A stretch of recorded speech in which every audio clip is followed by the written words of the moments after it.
اپنی جسمانی برکتوں کے ساتھ رفاقت یعنی شرکت کرنا. ابتدائی کلیسیا میں لوگوں کے پاس جو کچھ تھا وہ ساتھ لے کر آتے تھے کلیسیا میں. آج ہم نے آپ کو اسی لیے دعوت دی تھی کہ آپ آئیں, اپنی برکتوں کو ساتھ لے کر آئیں اور اپنے جو مسیح کے بدن کے ساتھ کیا کریں, شیئر کریں, رفاقت میں آئیں. تو بائبل میں رفاقت مسیحوں کے درمیان اپنی جسمانی برکتوں کے ساتھ شرکت کرنا ہے. رفاقت کے لیے جو یونانی کا لفظ استعمال ہوا ہے وہ کوئنونیا ہے. کوئنونیا جس کا مطلب ہے کسی چیز کو مشترک رکھنا, ہولڈنگ سم تھنگ کامن.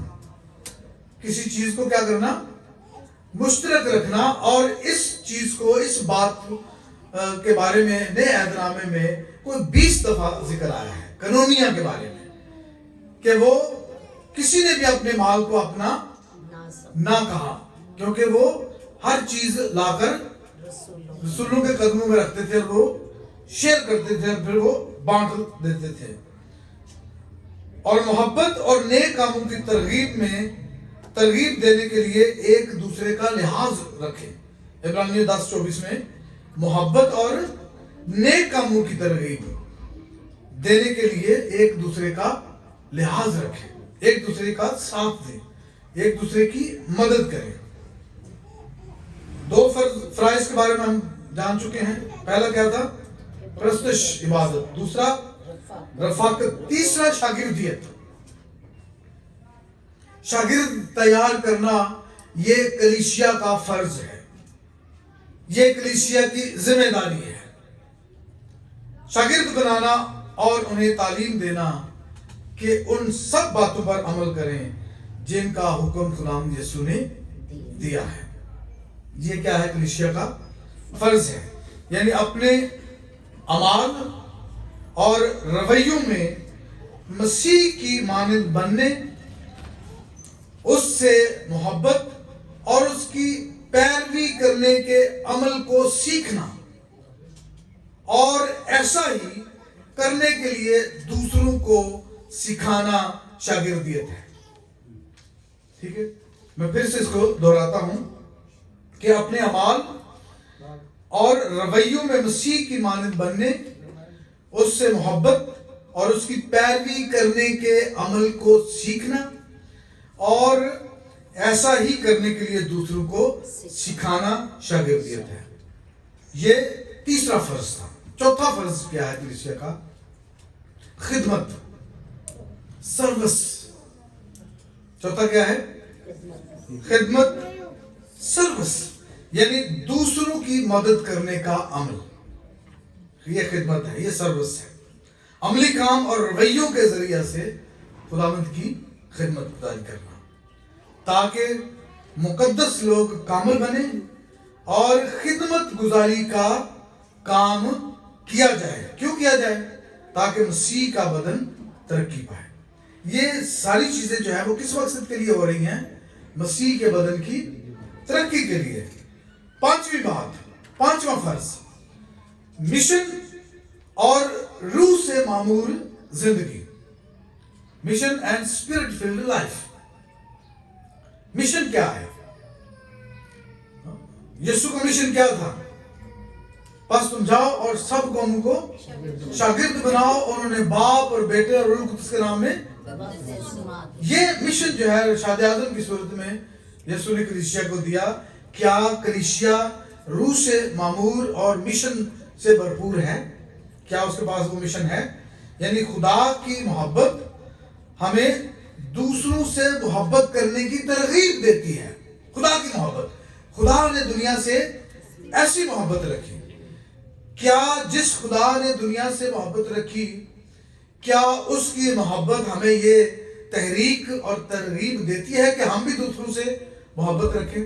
اور جب ہم دوسروں سے محبت رکھیں گے تو ہم خدا کی بھلائی کو دوسروں کے ساتھ شیئر کریں گے, خدا کے عرفان کو دوسروں کے ساتھ بانٹیں گے, خدا کی محبت کو کھوئی ہوئی دنیا کے ساتھ کیا کریں گے, بانٹیں گے. سو کلیسیا کا مشن جو ہے دوسروں کے پاس جا کر انہیں شاگرد بنانا، انہیں بپتسمہ دینا اور انہیں تعلیم دینا کہ ان سب باتوں پر عمل کریں جن کا حکم مسیح خداوند نے دیا ہے۔ ہم نے پہلی بات کیا سیکھی؟ کلیسیا کا مقصد۔ دوسری بات کیا سیکھی؟ کلیسیا کے اختیار۔ تیسری بات کیا سیکھی؟ کلیسیا میں عہدے۔ چوتھی بات کیا سیکھی؟ بلوغت کی 4 نشانیاں۔ پانچویں بات کیا سیکھی؟ 5 فرائض۔ ٹھیک ہے۔ اور اب بعض لوگ یہ سمجھتے ہیں کہ مجھے کلیسیا میں جانے کی کیا ضرورت ہے، خدا تو گھر میں بھی موجود ہے، میں کلیسیا میں کیوں جاؤں، اور کلیسیا کے ساتھ جمع ہونے سے کیا فائدہ ہے؟ تو یہ خدا کی مرضی کے برخلاف کرتے ہیں۔